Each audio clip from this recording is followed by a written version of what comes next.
Hello my friend et bienvenue sur Kevlar Diet. Dans cette vidéo, je vais répondre aux questions que tu m'as posées sur Instagram, notamment par rapport aux difficultés que toi tu as rencontrées durant le mois de Ramadan. Donc je vais répondre vraiment à toutes les questions et peut-être que tu trouveras la question que toi tu auras posée dedans. Donc on commence par la première qui revient très souvent, c'est la rose berbère. Je ne peux pas manger le matin, sinon j'ai très mal à la tête, donc je ne bois qu'un verre d'eau. Ça, c'est quelque chose qui arrive très, très fréquemment. Il y a des personnes qui n'arrivent pas à manger le matin. Tout simplement, la réponse à cette problématique-là, c'est ne te force pas. Ne te force pas à manger, ne te force pas à manger parce qu'il faut manger. Si tu n'arrives pas à manger parce que tu as des problèmes digestifs, parce que tout simplement ça passe pas, ne mange pas. Bois de l'eau parce que c'est très important. Sinon, tu vas passer, si ton dernier repas où tu as bu de l'eau, ce sera vers les coups de minuit, c'est-à-dire que tu vas faire presque 19 heures sans boire d'eau, ça fait beaucoup. Donc, prends de l'eau. À la rigueur, si tu as quand même envie de manger pour ne pas avoir de baisse d'énergie, tu peux t'orienter vers tout ce qui est smoothie, banane, fruits oléagineux dedans, beurre de cacahuète, etc. C'est super intéressant, mais ne passe pas une journée sans boire de l'eau. Après, si tu le fais une fois, c'est pas grave, mais ne le fais pas au quotidien. Pour l'instant, tout va bien. Le manque d'eau, ça on l'a vu. D'ailleurs, manque d'eau, plan hydrique, pour boire 1,5 litre, j'ai un truc dans le nez, ça me gratte. Pour boire 1,5 litre, c'est très facile. Tu bois 2 verres à la rupture, 2 verres lors de ton repas principal, 2 verres dans la soirée et 2 verres au matin. Et tu arrives à 1,6 litre. Donc en fait, c'est très facile. L'objectif lorsque tu veux boire, c'est de fractionner un maximum. Ne va pas venir boire d'un coup 1 litre, après tu as mal au ventre. Déjà d'une, ça va te ballonner et tu ne seras pas bien. Et de deux, tu ne vas pas avoir une bonne assimilation de l'eau parce que quand il y a trop d'eau qui arrive d'un coup, l'organisme, lui, il va s'en débarrasser. Donc en fait, tu as bu beaucoup d'eau, tu auras mal au ventre, mais tu ne vas même pas avoir les bienfaits de cette eau-là. Donc fractionne un maximum, ça c'est le top. Tac, je ne sais pas quoi manger le matin. Le matin, tu peux t'orienter vers des fruits, tu peux t'orienter vers des porridge avec de l'avoine, des graines de chia, de la farine d'orge par exemple. En arabe, c'est talbina. C'est super bon pour le corps. Tu peux faire des toasts. Tu peux manger aussi du salé, enfin tu peux manger énormément de choses et justement c'était l'objectif du programme Ramadan, c'est de te proposer des recettes qui justement te donnent des idées de quoi manger. Quoi manger au petit déjeuner, quoi manger même le repas du soir, quoi manger en entrée, en snack. Donc il y a énormément de possibilités et ne pense pas uniquement sucré, pense pas uniquement céréales, etc. Tu peux même manger du salé le matin. Est-ce grave de ne pas manger, ça on a déjà parlé. Le petit déjeuner me rend malade. Donc justement, diminuer, regarder juste pour boire de l'eau ou pour orienter vers du liquide. Hum, J'ai pas réussi à manger 4 œufs, c'était un peu trop pour moi. C'est pas un problème, my friend. 4 œufs, c'est pour les personnes qui sont dans le code rouge au niveau du programme Ramadan, donc les sportifs et sportives. Si tu n'arrives pas à manger autant, diminue la quantité, faut pas se forcer. Super, j'ai bien géré comme un pro. Ah, nausées, ça c'est quelque chose aussi qui revient souvent. J'ai des nausées. Par quoi est-ce qu'elles sont causées les nausées et comment réussir à solutionner ça? Les nausées, elles ont plusieurs origines. La première, c'est si tu buvais régulièrement du café, l'arrêt de café peut te créer des nausées. La deuxième possibilité, c'est que tu vas être en hypoglycémie dans la journée et du coup les hypoglycémies peuvent te créer des nausées. Comment faire pour éviter ces nausées-là par rapport à l'hypoglycémie? Manger des choses qui sont complètes, des repas qui soient équilibrés, c'est-à-dire une source de glucides de bonne qualité. Ça peut être du pain complet, ça peut être du riz complet, ça peut être tout ce que tu veux, des lentilles, des haricots rouges, etc. Une source de légumes, bien évidemment, pour l'apport de fibres, une source de protéines et une source de gras. Source de protéines, des œufs, de la viande, du tofu, du poisson, ce que tu veux et une source de gras, de bon gras, de l'huile d'olive, de l'huile de colza, des oléagineux, tu vois, plein de choses. Mais il faut avoir quelque chose de consistant qui te donne de l'énergie sur le long terme. Si tu prends uniquement des gâteaux, des boissons sucrées, etc., l'hypoglycémie, tu vas l'avoir. Parce que ce n'est pas quelque chose qui va te tenir au corps, ce n'est pas quelque chose qui va te permettre d'avoir de l'énergie sur le long terme. Donc les nausées créées à cause des hypoglycémies, on peut les solutionner comme ça. Le café, il faut diminuer progressivement et ne pas couper brutalement si tu avais l'habitude d'en boire souvent. Et une autre aussi raison, explication aux nausées, c'est le changement de rythme alimentaire. Donc oui, bien évidemment, si on n'avait pas l'habitude de manger de cette manière-là, le matin vers 5h, 5h30, et puis le soir après à 19h, et puis après si tu fais un gros repas ou autre, essaye de faire une rupture légère. Donc quand c'est l'heure de couper, tu fais une rupture légère, tu manges un petit peu, tu attends 15 minutes, le temps que ton système digestif se réveille en douceur. Ensuite, tu manges ton repas et essaye d'avoir des prises alimentaires qui soient régulières. Ça veut dire que si tu as l'habitude de faire ton gros repas à 20h, fais toujours ton gros repas à 20h. Bon après, c'est pas à 20h30, c'est pas la mort, hein, mais fais-le à 20 heures. Ne fais pas ton gros repas à 20 heures et puis une autre fois tu le fais à 22 heures et puis une autre fois tu manges tout d'un coup à la rupture. Essaye d'avoir une routine alimentaire, essaye de donner une habitude à ton organisme et le fait de redonner une habitude à ton organisme, ça va lui permettre de se rebaser dessus, de se entre guillemets recalibrer dessus et donc les nausées pourront diminuer. Donc c'est ça principalement les trois grandes raisons des nausées, c'est le café, l'hypoglycémie et aussi le fait que la routine alimentaire soit complètement chamboulée. Salam, les compléments alimentaires, on peut les prendre le soir, absolument pas de problème. Notamment la vitamine C, ça n'empêche pas de dormir. La vitamine C n'empêche pas de dormir, c'est un mythe, je ne sais pas d'où ça vient. La vitamine C n'empêche pas de dormir. Il y a même des études qui montreraient que ça facilite l'endormissement. Donc il n'y a pas de souci là-dessus. Euh, la soupe blanche au blé d'orge est-elle grasse? Non, my friend. Par définition, si tu fais une soupe d'orge ou une soupe avec du blé, bah, tu vas retrouver ce que tu as mis dedans. Donc si tu mets de l'huile dedans, elle va être grasse. Si tu mets pas d'huile dedans, elle ne sera pas grasse. Si tu mets que de l'eau, de la farine, tu peux mettre un petit peu de, si tu veux, des petits vermicelles, des langues d'oiseau, elle n'est pas grasse. Tu mets des oléagineux, il y aura le gras des oléagineux, mais ce ne sera pas super gras, ce ne sera pas mauvais. Donc tout va dépendre de ce que toi tu vas mettre dedans. Donc il n'y a pas de, il n'y a pas de plat, il n'y a pas d'aliment en soi qui soit mauvais ou autre. C'est ce que toi tu vas mettre, ce que tu vas ajouter dedans. Ça c'est aussi quelque chose qui revenait souvent, les maux de tête.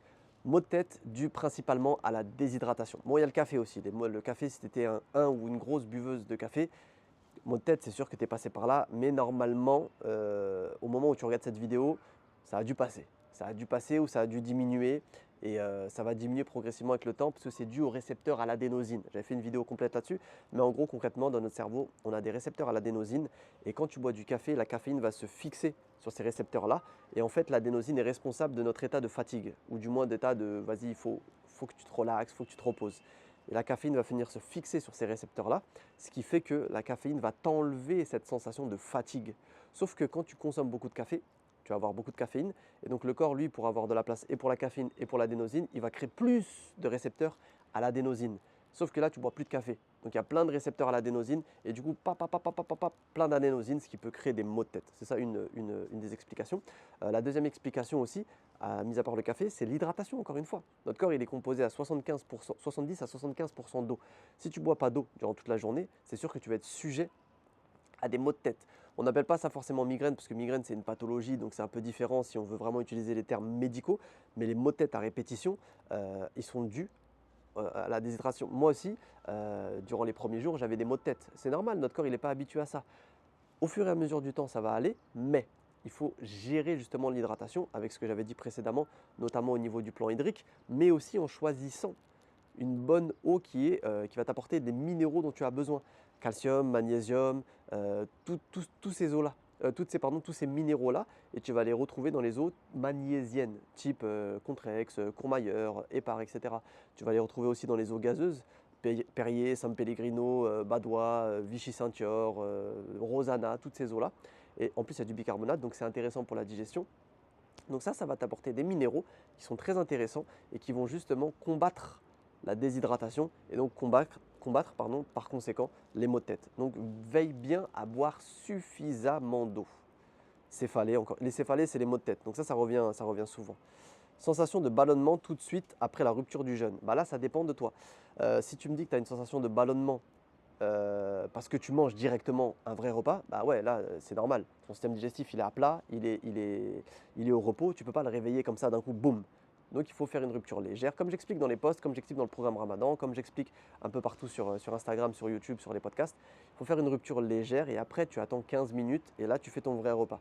Si ce n'est pas le cas, regarde et que tu attends justement, tu attends 15 minutes, tu fais ton vrai repas, regarde ce que toi, tu apportes à ton organisme qui crée ces ballonnements-là.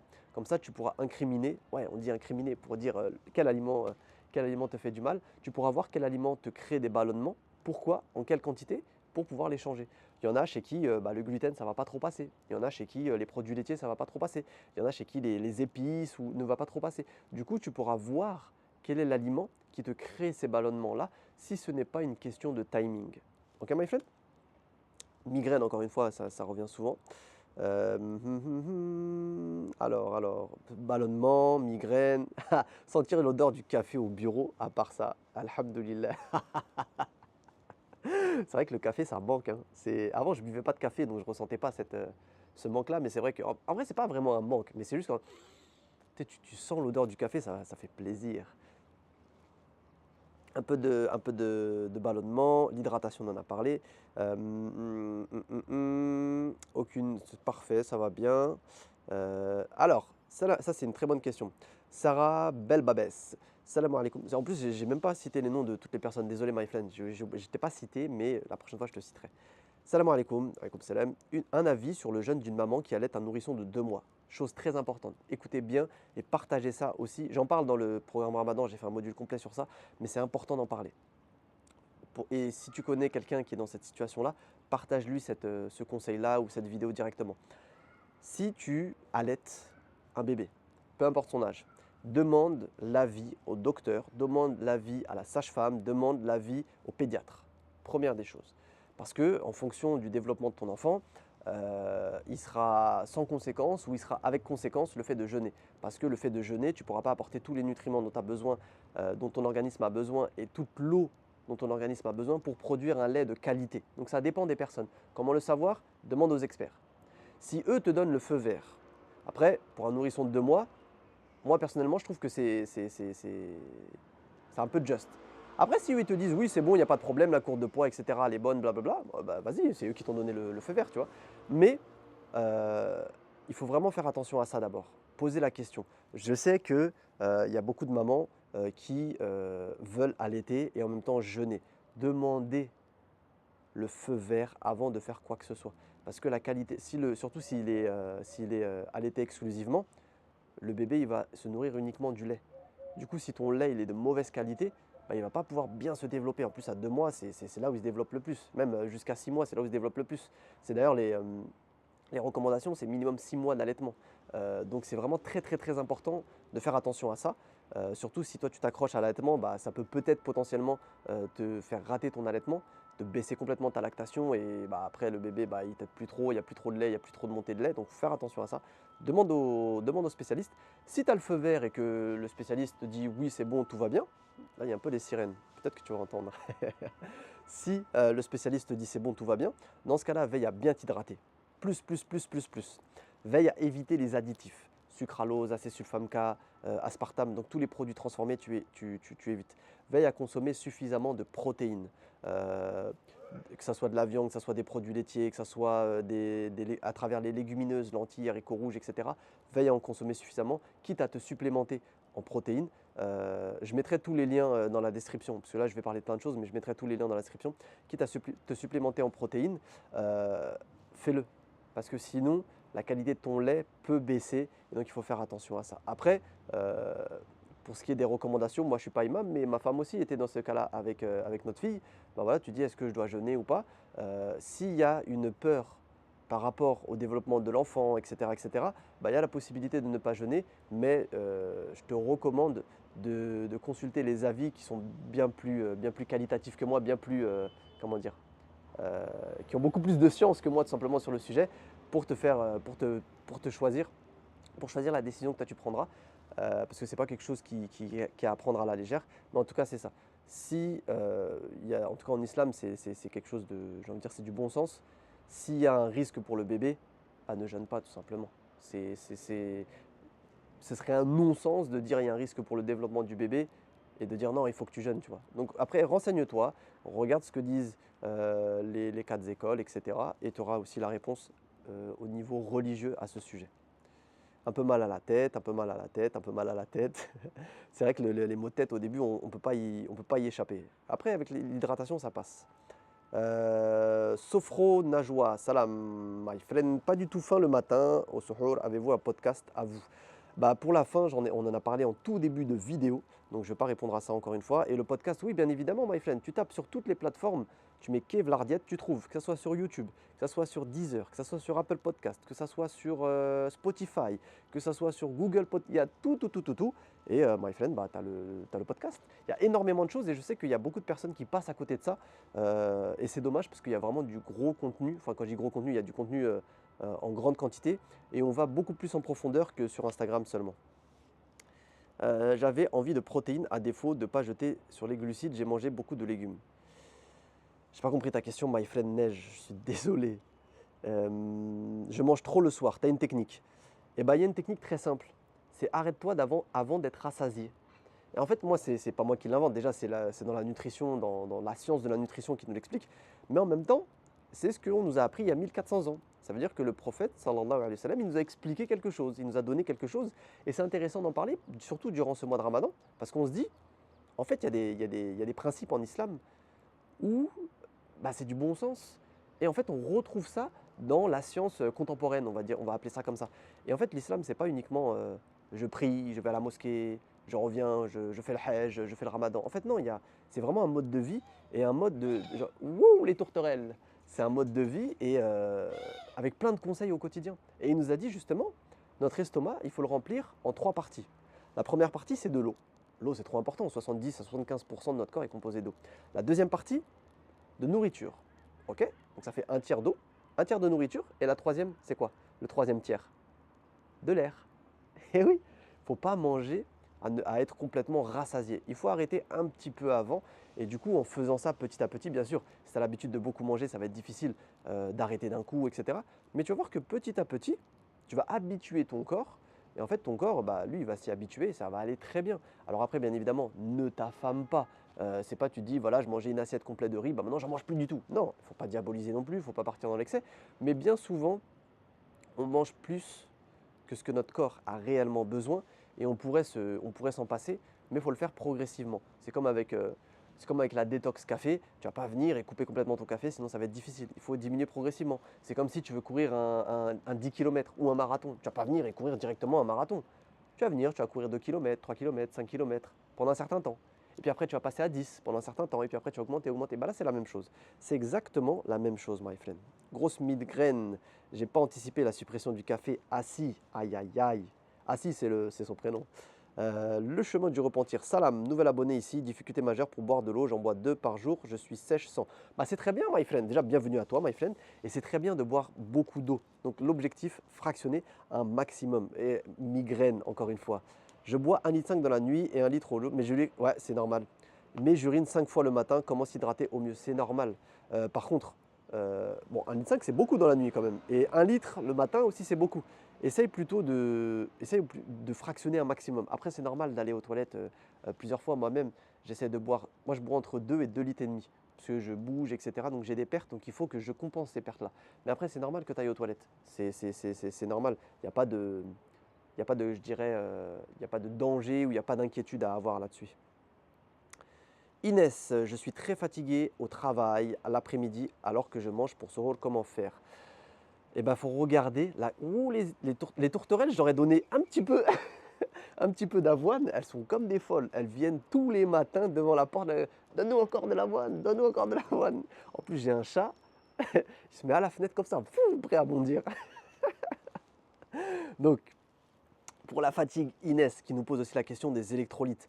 La fatigue, elle peut être due à un manque d'énergie. Le manque d'énergie peut être dû à un manque d'apport en glucides de bonne qualité.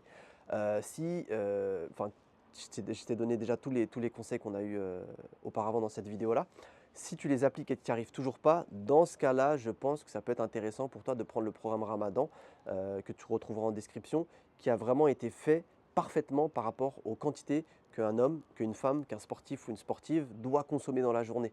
L'apport nutritionnel est préservé, l'équilibre est préservé, le timing est préservé et du coup ça te garantit le fait de passer un bon mois de Ramadan sans fatigue, sans douleur et puis surtout sans prise de tête de te poser la question de quoi manger. Donc en vrai, si tu n'as pas, pas réussi à solutionner ton problème à partir de tous les conseils que moi je vais te donner dans cette vidéo-là, je parle pour toi Inès, mais je parle pour toi aussi qui me regarde derrière, pour tout le monde. Là, ça peut être intéressant dans ce cas-là de partir sur ce programme Ramadan et tout simplement d'avoir tous les repas déjà faits, tous les menus, toutes les équivalences, la liste des courses, tous les fruits et légumes de saison, toutes les recettes. Comme ça, tu ne te prends pas la tête et tu sais que tu as quelque chose de carré. Pour ce qui est des électrolytes, c'est très bien. Les électrolytes, c'est magnésium, calcium, silicium, etc. Tu vas les retrouver dans l'eau magnésienne, Contrex, Courmayeur, Épar, etc. Dans les eaux gazeuses, Rosanna, Saint-Thior, Badois, dont on a parlé tout à l'heure. Mais tu peux les trouver aussi sous forme de tablettes, donc en complément alimentaire. Il faut regarder par contre la composition. Personnellement, je n'ai pas encore trouvé d'électrolyte en tablette qui soit de bonne composition parce que dedans on va retrouver beaucoup d'additifs. C'est tout simplement pour avoir la tablette effervescente et puis en plus il y a des goûts des fois. Donc c'est pas forcément ouf parce que tu vas retrouver des additifs qui vont modifier ta flore intestinale, qui vont pas forcément t'apporter des bonnes choses, qui vont modifier l'absorption des nutriments, ta sensation vis-à-vis du sucre. Donc les tablettes en électrolyte, je suis pas forcément fan. Tu peux retrouver ça dans des eaux très facilement. Très très très facilement, tu peux les avoir. Mal de crâne, donc on en a parlé. Ok, ok. Très soif. Ok, ça, on a répondu à tout ça. Donc ça, c'était les questions qui étaient posées sur Instagram. Et je vais aller sur Telegram parce on a répondu à toutes les questions. Sur Telegram aussi. Telegram, c'est un groupe, c'est un club privé. On est à peu près 5000 membres. On est 4992 abonnés au moment où je te parle. Peut-être qu'attends, tu vas voir. Je ne sais pas si ça fait le zoom. Et en fait, dessus, c'est un peu un Instagram, mais privé. Et je partage énormément dessus des podcasts, je réponds aux questions et tout. Donc c'est intéressant si tu n'es pas dessus. Je te mettrai aussi le lien en description. Et on va avoir les questions que les personnes du groupe ont posées. Alors attends. Alors bonsoir, est-ce que ce programme marche avec les personnes qui veulent juste perdre du ventre sans baisser de poids? Alors, ça, je pense que c'est une question qui n'a pas été posée, mais que je pense beaucoup de personnes aussi se posent, parce qu'elles n'ont pas été posées, parce qu'il y a eu les questions sur Instagram. Est-ce que le ramadan, c'est un bon moment pour perdre du poids? Je pense que oui, et en même temps, je pense que non. Je pense que c'est un bon moment si tu te dis c'est le moment où je vais me recentrer sur moi-même et je vais faire du bien à mon corps. Parce que être en excès de poids, si c'est mauvais pour ta santé, bah dans ce cas-là, c'est pas bon. Par contre, si tu es en excès de poids, mais que c'est pas mauvais pour ta santé physique et c'est pas mauvais pour ta santé mentale, genre vraiment tu es OK avec ça, bah, t'as pas besoin de perdre du poids. C'est pas parce que tu es une femme, tu fais 1m60 et tu fais 70 kilos que tu dis: «Oh, je suis en situation de surpoids, il faut que je perde du poids». En vrai, non. Si tu es bien avec toi-même, si tu n'as pas de douleur articulaire, si tu n'as pas de problème au niveau de ton bilan sanguin, pourquoi tu veux perdre du poids? En vrai, pourquoi tu veux perdre du poids? Ah, si tu t'acceptes comme tu es et que c'est pas dangereux pour ta santé, tu n'as pas à perdre de poids. Ça, c'est une chose très, très, très importante, hein, que je souligne énormément. Et il y a même des personnes qui me disent: «Ouais, mais pourquoi tu dis ça? Parce que toi, tu vends des programmes perte de poids». Oui, je vends des programmes perte de poids pour les personnes qui veulent perdre du poids, qui en ont le besoin et l'envie. Mais j'incite personne à perdre du poids. Pour les personnes qui sont bien dans leur corps, n'ont pas de problème de santé, pourquoi tu veux perdre du poids? En vrai, tu es bien comme tu es, pourquoi tu veux perdre du poids? Donc ça, c'était là vraiment la chose très importante. Le mois de Ramadan, c'est le meilleur moment, je pense, pour faire du bien à ton organisme si tu en ressens le besoin. Et si ton organisme en ressent le besoin. Parce que des fois, tu dis: «Non, mais je m'accepte comme je suis», mais c'est mauvais pour toi, tu as des douleurs articulaires, tu as le risque de diabète, donc là, c'est autre chose. Mais si tu es dans l'optique de vouloir perdre du poids, pour te faire du bien, je pense que le mois de Ramadan est le meilleur moment pour te recentrer sur toi-même, pour reprendre des bonnes habitudes, des bonnes routines, manger sainement et te recentrer sur tes sensations au niveau physiologique, au niveau de la digestion, au niveau de ton énergie. Je pense que c'est le meilleur moment si tu as la bonne méthode. Parce que si tu te dis, voilà, je vais m'affamer, je vais passer tout mon mois de Ramadan comme ça, complètement KO, je vais rien faire du tout, je vais attendre que ça passe, je vais faire que des siestes, de toute façon, j'ai pas le droit de manger, c'est bon. Je pense que là, tu vas complètement passer à côté de ton mois de Ramadan, parce que c'est pas du tout ça l'idée du mois de Ramadan, et tu vas complètement passer aussi à côté de ta perte de poids, parce que bonjour les TCA quand tu vas remanger après. Donc ça, si tu n'as pas la bonne méthode, non. Si tu as la bonne méthode, dans ce cas-là, c'est une très bonne chose. Et la bonne méthode, elle dépend de chacun. Donc il va falloir diminuer un petit peu tes apports, il va falloir augmenter par rapport au niveau de protéines pour pouvoir tenir, il va falloir gérer l'hydratation, le timing. Mais si tu veux en tout cas faire une perte de poids durant le mois de Ramadan et que tu es OK avec ça et que tu as la bonne méthode, dans ce cas-là, oui, c'est une bonne idée. Si tu ne sais pas comment faire, dans ce cas-là, il y a le programme Ramadan et dedans, j'ai fait un module spécifique. Si tu souhaites perdre du poids, je t'explique exactement comment faire. Ça, c'est si tu es OK avec une perte de poids. Si tu ne sais pas comment faire, si pour toi la perte de poids tourne à l'obsession, dans ce cas-là, je te déconseille fortement, surtout si tu n'as pas la bonne méthode, tu n'es pas accompagné, je te déconseille fortement de vouloir perdre du poids durant le mois de Ramadan. Tu vas rater complètement ta perte de poids, tu vas rater complètement ton mois de Ramadan, enfin rater, tu vas pas du tout en passer, tu vas passer à côté. Pardon, tu vas passer à côté. Ah, tu as vu, les gaz, des fois, ils reviennent. On va pas le couper, ça. On va pas le couper parce qu'il n'y a pas de cut. Tu vas passer à côté de ton mois de Ramadan, tu vas être complètement KO et quand tu vas remanger, tu ne sauras pas quoi remanger, ton métabolisme va être complètement flingué. Donc je te déconseille très très très fortement. Et si tu veux faire ça, fais-toi accompagner, soit par quelqu'un de l'extérieur, soit à travers le programme Ramadan, mais ne le fais pas tout seul. Parce que en vrai, ça va t'apporter plus de mauvaises choses que de bonnes choses. Donc attention vraiment à ça. Deuxième question, hop. Ok, ok, ça on a répondu, ok, ok, ok. Alors, mon mari a des migraines, donc on en a parlé des migraines. Un autre tips pour les migraines, ça peut être aussi les huiles essentielles. Huiles essentielles, après à regarder, parce qu'il y a des contre-indications sur les huiles essentielles pour les femmes enceintes, pour les femmes allaitantes, pour les bébés, etc. Donc regarde bien avant de l'utiliser, regarde bien comment faire pour l'utiliser, les conseils d'utilisation. Mais la menthe poivrée, ça peut être très intéressant contre les maux de tête et les migraines. Un petit peu de menthe poivrée, une goutte. Par contre, il faut prendre une goutte, hein. C'est très très très puissant. Une fois, on était au spa, c'était il y a longtemps, et il y avait des potes à moi. Et moi, j'utilisais déjà la menthe poivrée. Hé, coucou! C'est ma fille qui est à la fenêtre. Et j'utilisais déjà la menthe poivrée contre des douleurs articulaires, parce que c'est aussi anti-inflammatoire. Et on était au spa. En plus, quand tu vas au spa, tes pores, ils sont dilatés. Et il y a un pote à moi, lui, il ne connaissait pas du tout. Il m'a dit, ah, c'est quoi ça? Je lui ai dit, ouais, c'est de la menthe poivrée, c'est bien même pour la respiration, anti-inflammatoire. Il m'a dit, ouais, donne-moi-en. Et il commence à faire comme ça. Je dis, non, attends, c'est puissant, doucement. Non, t'inquiète pas, moi, tu sais et tout. Je dis, ok, vas-y, bah, à tes risques et périls. Il en met, il en met, il en met, il en met. Et il en met plein, c'est au niveau du visage, du front et tout. Et il dit, ouais, c'est bien, c'est une sensation de froid. Et d'un coup, ça monte. Et ça lui brûle complètement le visage. Tu sais, en fait, c'est une sensation de froid, mais si tu en mets beaucoup, c'est trop. C'est vraiment trop fort. Il dit, ah, je t'ai dit, il ne faut pas en mettre beaucoup. Et l'erreur quand tu fais ça, c'est comme quand tu manges quelque chose de trop épicé. Il ne faut pas boire de l'eau. Il faut prendre quelque chose de gras. C'est-à-dire que là, si ça te brûle, lui, il est venu, il a mis de l'eau. Ça a encore amplifié le truc de ouf. Il aurait fallu mettre de la crème ou autre. Mais voilà, c'était la petite anecdote. Fais attention quand tu utilises. Respecte bien les consignes qu'il y a sur le produit. Parce que c'est très puissant et bah, c'est des huiles essentielles. C'est vraiment une petite goutte qui est très puissante. Mais ça peut être intéressant contre les maux de tête. Ça peut être intéressant aussi de prendre des infusions, de prendre tout ce qui est maté aussi quand tu peux boire. Ça a aussi des propriétés qui sont anticéphaliques. Ouais, c'est ça, anticéphaliques. Donc pour les maux de tête, c'est génial. Enfin, du moins, contre les maux de tête, c'est génial.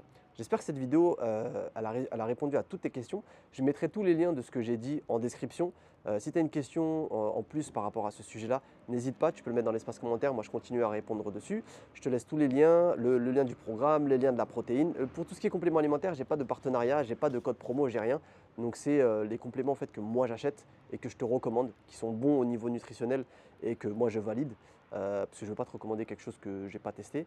Le programme, les compléments, j'oublie rien. Et si tu as des questions, tu les mets dans l'espace commentaire, on y répondra. Et regarde aussi toutes les vidéos que j'ai pu faire sur le thème du ramadan ou même des autres, hein, sur le jeûne intermittent, ce que tu veux, parce que je pense qu'il y aura beaucoup de réponses à tes questions dedans. Il y a plein de thèmes qui sont abordés, la période des menstrues pour les femmes, comment faire pour perdre du poids, les interventions aussi à la radio que je faisais, quelles sont les bonnes choses, les mauvaises choses à faire, la meilleure manière de rompre, etc.